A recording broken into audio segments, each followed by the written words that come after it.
गजरा. गजरा म्हणजे काय? तर दोऱ्याने एकत्र गुंफलेली फुलं.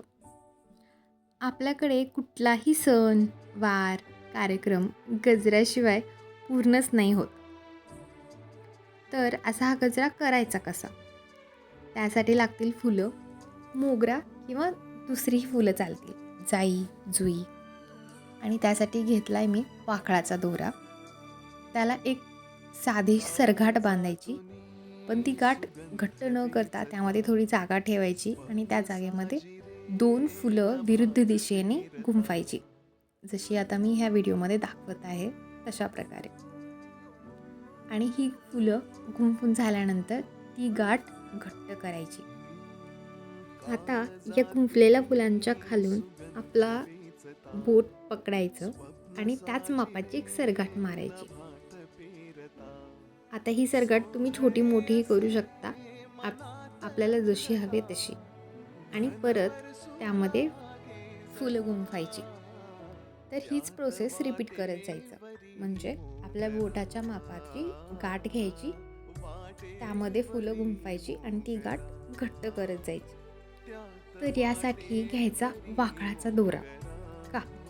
तर वाकळाचा दोरा हा मऊ कापसाचा दोरा असतो आणि त्याने मारलेल्या गाठीमुळे फुलांची देठ तुटत नाहीत.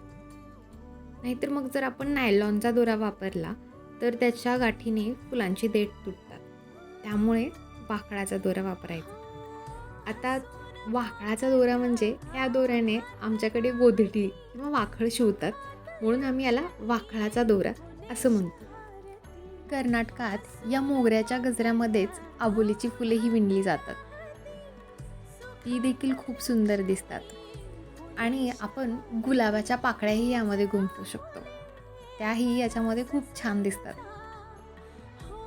आपल्या संस्कृतीमध्ये गजऱ्याचं फार महत्त्व आहे. गजऱ्याला 16 शृंगारापैकी एक मानलं जातं.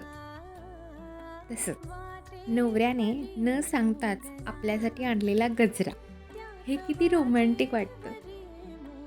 म्हणजे एका छोटूशा गजऱ्यानेही तुम्ही रुसलेली बायको म्हणवू शकता. मोगऱ्याच्या फुलांचा बहर हा नॉर्मली उन्हाळ्यामध्ये येतो आणि त्याच वेळी साधारणतः 10वी आणि 12वीची बोर्डाची परीक्षा सुरू असते.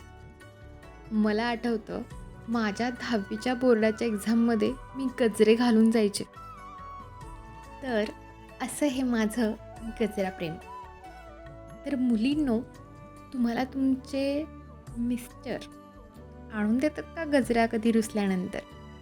किंवा मुलांनो, तुम्ही तुमच्या बायकोला देता का गजरा मनवण्यासाठी? देत असाल तर कमेंटमध्ये नक्की सांगा.